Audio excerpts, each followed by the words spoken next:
Je me suis posée plein de fois devant cette caméra ou ma tablette ou quoi pour filmer des vidéos, mais c'est la première fois que je suis stressée. Bon, alors avant toute chose, j'ai mon carnet pour avoir une ligne, on va dire, pour pouvoir parler de manière organisée.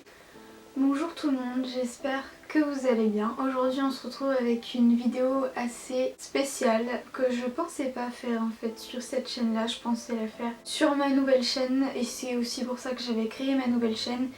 Mais avec le recul, je pense que c'est... Enfin, j'ai trouvé plus intéressant de la poster sur cette chaîne-ci parce que de manière toute bête en fait j'ai plus d'abonnés ici et du coup je me dis que la vidéo peut,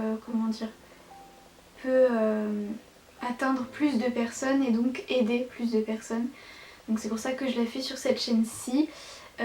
C'est d'autant plus difficile parce que c'est pas du tout le thème de ma chaîne d'habitude. Ça fait un moment que j'ai pas filmé face caméra. Aujourd'hui je fais une vidéo que je voulais faire depuis très longtemps. Quand j'ai ouvert ma chaîne, je voulais déjà faire cette vidéo là, alors que ça n'avait aucun rapport hein, mais je voulais déjà faire cette vidéo là, sauf que j'ai mis énormément de temps à me décider.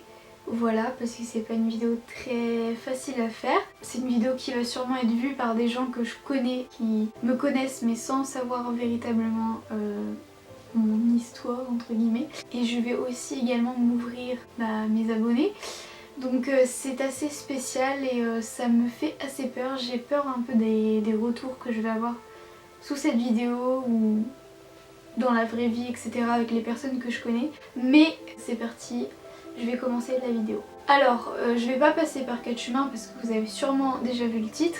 Mais aujourd'hui, je vais vous parler un petit peu de mon expérience par rapport à plusieurs thèmes, en fait, sujets de vie, on va dire.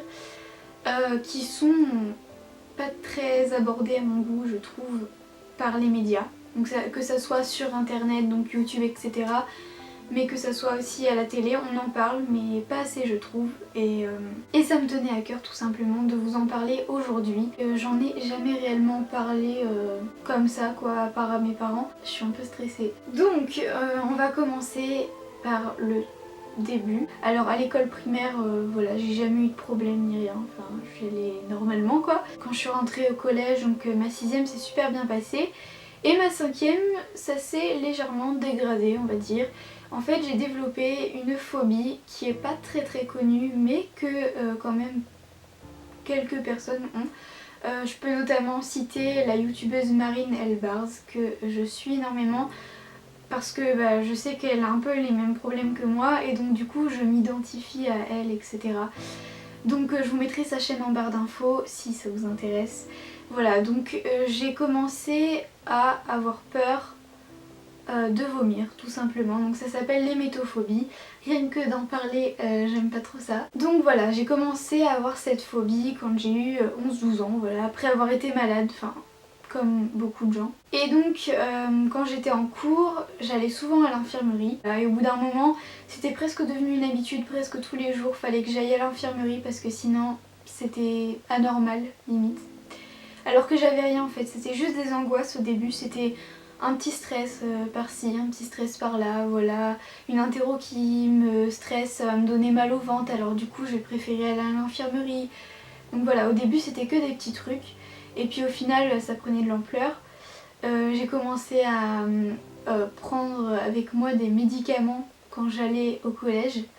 Donc je prenais pas genre des tonnes de médicaments, je prenais par exemple des médicaments pour les maux de ventre etc. Bref, j'ai fait ma 5ème, à part ça on va dire à peu près normalement.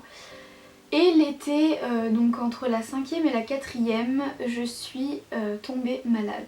Voilà, donc ça j'en ai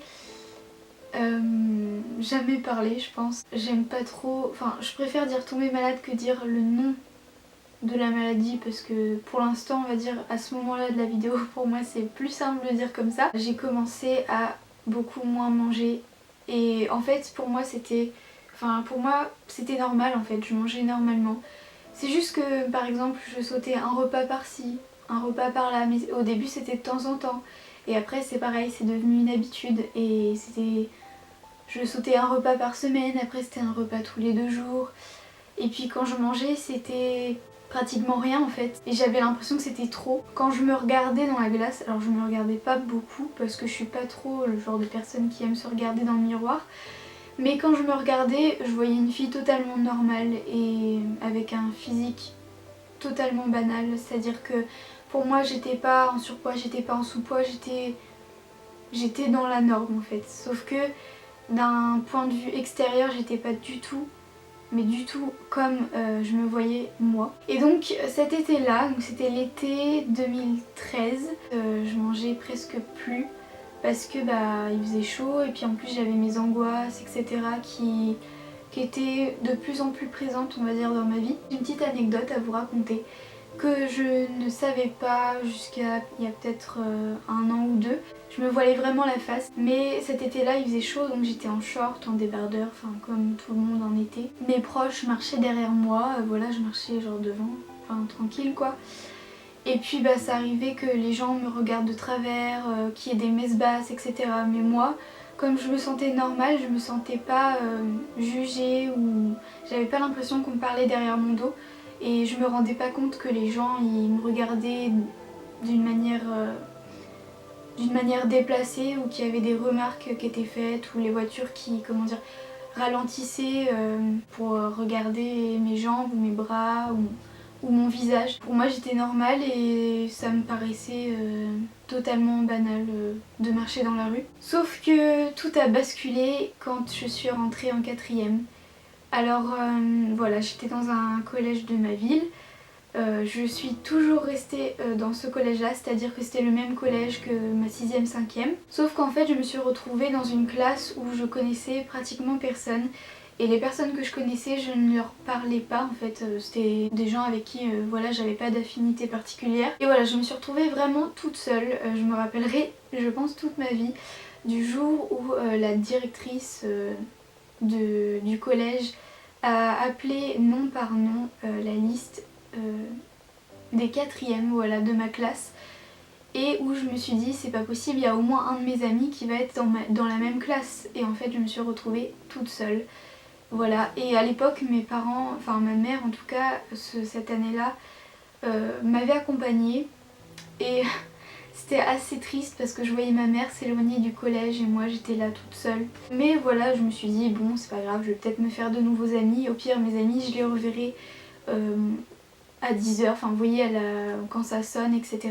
En fait c'est assez bizarre parce que c'était l'année 2013-2014 donc en soi c'était pas il y a si longtemps que ça et en même temps c'était pas non plus genre il y a 2 mois et c'est assez bizarre parce que j'ai l'impression de me souvenir de certains événements comme si c'était hier et en même temps j'ai l'impression d'avoir des trous noirs, de pas me rappeler d'une partie de l'année. C'est là qu'a commencé le cauchemar. Cette maladie c'est l'anorexie. Il y a beaucoup de gens, enfin voire tout le monde qui connaît cette maladie mais on sait, enfin je pense qu'il y a beaucoup de personnes qui ont des préjugés parce que il y en a beaucoup qui pensent que c'est les filles par exemple qui voient des mannequins dans les magazines ou sur les réseaux sociaux et qui veulent être pareilles et du coup qui se font vomir etc. Sauf que, alors certes il y a des filles, même des garçons qui sont dans ce cas-là, sauf que toutes les personnes qui sont malades, donc qui sont anorexiques, n'ont pas les mêmes raisons, les mêmes pensées. Moi jamais de la vie j'avais envie d'être plus mince ou quoi. Je me sentais très bien dans mon corps etc. et j'avais aucun souci avec moi-même. J'ai passé l'année et ça a été très très compliqué parce que j'étais toute seule, voilà. J'avais pas d'amis dans ma classe. J'avais l'impression que quand j'étais au récré, même mes propres amis me fuyaient en fait un peu. Et puis il y avait les regards au début et puis après il y a eu les moqueries, c'est-à-dire ah regarde comme elle est maigre. Il y avait aussi les surnoms. Alors il y en a un qui m'a marqué parce que c'est celui qui m'a le plus blessée. Il y avait un gars dans ma classe qui m'appelait Skeletor. Je pense que c'était plus pour rire, sauf que dites jamais des trucs comme ça parce que même si c'est pour rire, ça va peut-être pas faire rire la personne qui est concernée. Voilà, moi ça m'a pas du tout fait rire et même 4 ans plus tard, voire 5 ans maintenant, je m'en rappelle encore et ça m'a traumatisée. Alors au début c'était juste ça, après c'était vraiment on me rabaissait, enfin c'était Par exemple quand il y avait des travaux de groupe, bah t'as qu'à te mettre avec la poubelle. Après c'était aussi Enfin je me prenais des trucs sur moi-même, donc c'est à dire que par exemple je me prenais des boulettes de papier, des craies, voilà, ils faisaient des espèces de batailles dans la classe et comme par hasard à chaque fois c'est moi qui me prenais tout dans la tronche. Une fois même, je me rappelle, c'était avant un cours d'histoire géo, je me suis pris, alors je sais pas si vous voyez, les tubes en plastique où il y a les cartes en fait, par exemple les cartes du monde etc. Qui sont rangées, c'est des gros tubes en plastique. Ben, je me suis pris le couvercle du tube en fait en pleine tête et sur le coup j'ai eu mal et je pense que ça s'est vu parce que je crois que je me suis un peu mise à pleurer parce que déjà on m'attaquait toute la journée du point de vue moral on va dire, donc là c'était en fait la goutte d'eau qui faisait déborder le vase. Et c'est le moment où ma prof d'histoire géo est rentrée dans la classe, donc voilà, c'était à l'intercours que ça s'est passé. Et bah, je pense que j'en ai encore pris plus pour mon grade après parce que la prof voulait absolument trouver, comment dire, enfin que le coupable en fait se dénonce. Sauf que bah, les autres ça les a vraiment énervés parce que je passais pour une balance. Alors après, qu'est-ce que j'ai à dire aux personnes qui sont harcelées? Je sais pas si je serai de très bons conseils mais je peux toujours essayer. Si vous avez des questions ou que vous voulez parler etc, soit en commentaire, soit en privé, dites-le moi en commentaire et je vous donnerai une adresse pour m'écrire en privé etc. Donc une fois, enfin après quelques mois pendant ce calvaire on va dire où j'étais poussée dans les escaliers, enfin voilà c'était vraiment l'horreur, je crois qu'on m'avait même volé un manteau. Mes parents ont pris rendez-vous avec mon prof principal. À cause de mon poids je pouvais pas porter mon cartable parce qu'il y avait trop de cahiers, trop de manuels et donc il a fallu qu'on demande à ma voisine de classe parce que comme on était placés, j'ai eu quand même une voisine de classe pendant l'année et il fallait lui demander en fait de ramener la moitié des manuels ou je me rappelle plus ce que c'était mais en gros elle ne voulait pas, voilà, parce que c'était moi et ça la faisait chier en fait pour dire ça vulgairement de devoir ramener ses livres pour moi. C'est difficile mentalement pour quelqu'un qui est harcelé de se dire oui je suis harcelée, je suis victime et je ne suis pas et que ce n'est pas de ma faute en fait parce que on vous répète à longueur de journée que vous n'existez, enfin que vous n'existez pour personne, que vous ne servez à rien, que si vous n'étiez pas vivante ça serait pareil, enfin que des atrocités qu'on ne devrait même pas dire à son pire ennemi en fait. Donc quand on vous répète ce genre de choses à longueur de journée et qu'on vous dit oui de toute façon c'est toi qui es comme ça, c'est de ta faute, au final on finit par le croire et on finit par se dire que si les autres nous insultent, nous poussent dans les escaliers, voilà, nous piquent notre repas à la cantine, parce que ça m'arrivait quand même assez souvent, que par exemple quelqu'un de ma classe, des groupes en fait de ma classe, passe et soit renverse ma nourriture par terre, soit pique dans mon assiette, soit crache dans mon verre ou des choses comme ça. Et au final quand on vous dit que de toute façon c'est de votre faute, et quand on vous le dit tous les jours, finissez par le croire et par vous dire que de toute façon c'est de votre faute et que vous n'aviez qu'à pas être comme vous êtes. Et voilà, et donc du coup au bout de quelques mois, quand mes parents se sont rendus compte que vraiment ça prenait trop d'ampleur de me lever le matin pour me faire insulter, me faire pousser en fait, et puis ensuite revenir le soir en pleurs, tous les soirs en pleurs, et puis faire mes devoirs, et puis essayer de m'endormir en vain parce que de toute façon je suis stressée de ce qui va se passer, de ce qu'on va me dire, de ce qu'on va me faire le lendemain. Mes parents ont pris rendez-vous avec la directrice de mon collège. Alors sur le coup j'étais assez contente parce que je me suis dit je vais enfin être libérée. J'ai pas envie de passer pour une victime dans cette vidéo, je veux juste parler librement et voilà, dire ce que j'ai ressenti pendant cette période etc. de ma vie. Et puis aussi peut-être que certains se reconnaîtront aussi dans cette vidéo et pourront parler à leurs proches etc. C'est aussi pour ça que je fais cette vidéo, c'est parce qu'il y a beaucoup de jeunes, que ce soit de mon âge, plus jeunes, plus vieux, que ce soit des filles, des garçons, voilà, qui se font harceler à l'école. Et c'est pas normal et ça devrait pas arriver. Et donc c'est aussi pour ça que je fais cette vidéo, pour pouvoir aider le maximum de personnes que je peux. Après ce rendez-vous, j'ai commencé à faire des crises en fait de phobie scolaire.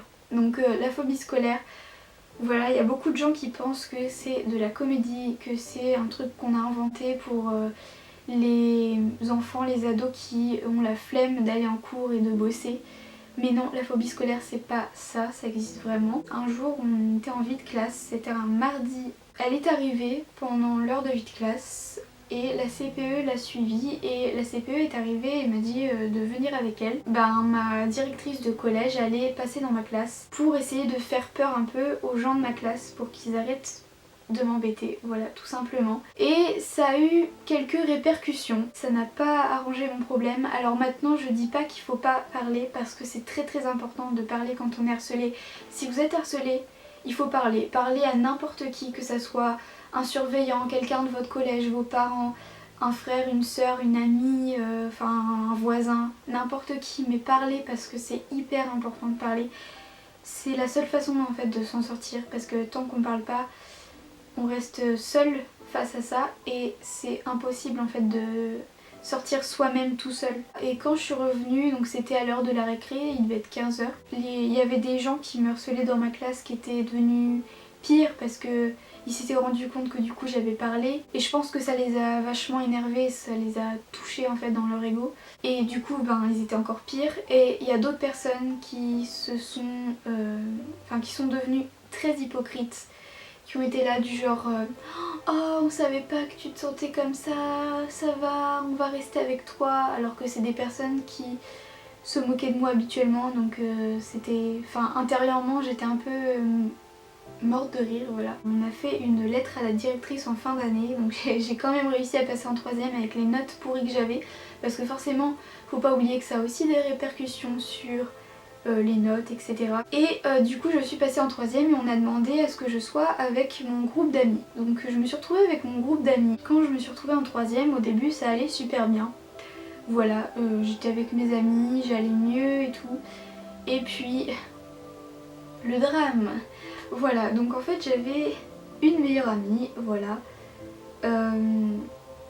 Avec qui je m'entendais super bien, on s'engueulait jamais ni rien. Sauf que au bout d'un moment je la trouvais un peu bizarre. Enfin je sais pas, je sentais que par exemple parfois quand elle me parlait elle était un peu autoritaire et que j'avais l'impression que si je lui désobéissais entre guillemets, j'allais prendre pour mon grade. En gros c'était un peu ça. Et puis un jour on avait un devoir à faire en anglais, c'était une sorte d'exposé et on devait se mettre par groupe de 3. Donc j'étais avec une amie du groupe d'amis, cette meilleure amie là et moi quoi, on était toutes les 3 et il fallait s'arranger sur le week-end et on n'était pas d'accord sur les horaires, etc. C'était juste une embrouille, vous voyez, de gamins, voilà, c'était pas grand chose. Et donc du coup quand je suis arrivée le lundi matin, ils étaient tous en groupe, très souriants, mais vous savez un peu le sourire machiavélique. Et je suis arrivée dans le groupe et là ils se sont tous dispersés et je me suis retrouvée au milieu de la cour du collège, toute seule.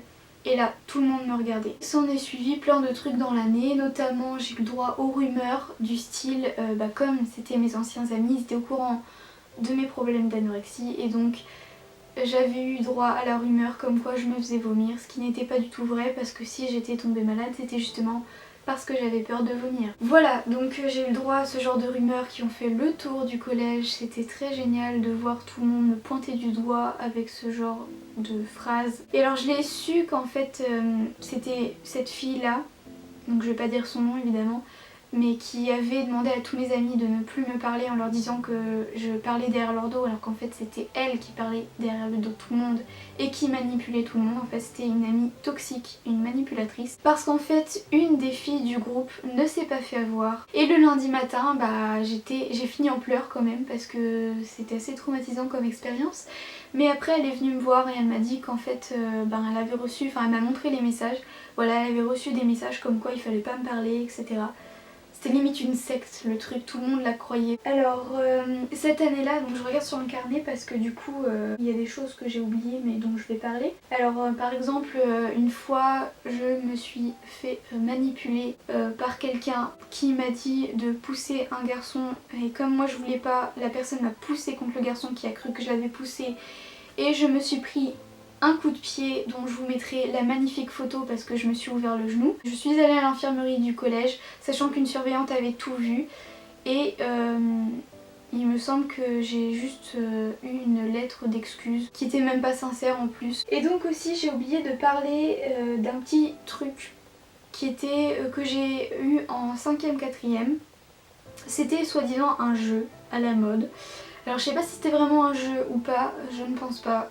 En fait c'était un des garçons qui me harcelait, qui avait trouvé comme jeu en fait les règles du jeu quoi, c'était de me donner un coup de poing sur les épaules et le lendemain je devais avoir un bleu plus gros que la veille. Donc je ferai sûrement une deuxième vidéo pour vous raconter un peu plus ma vie de maintenant.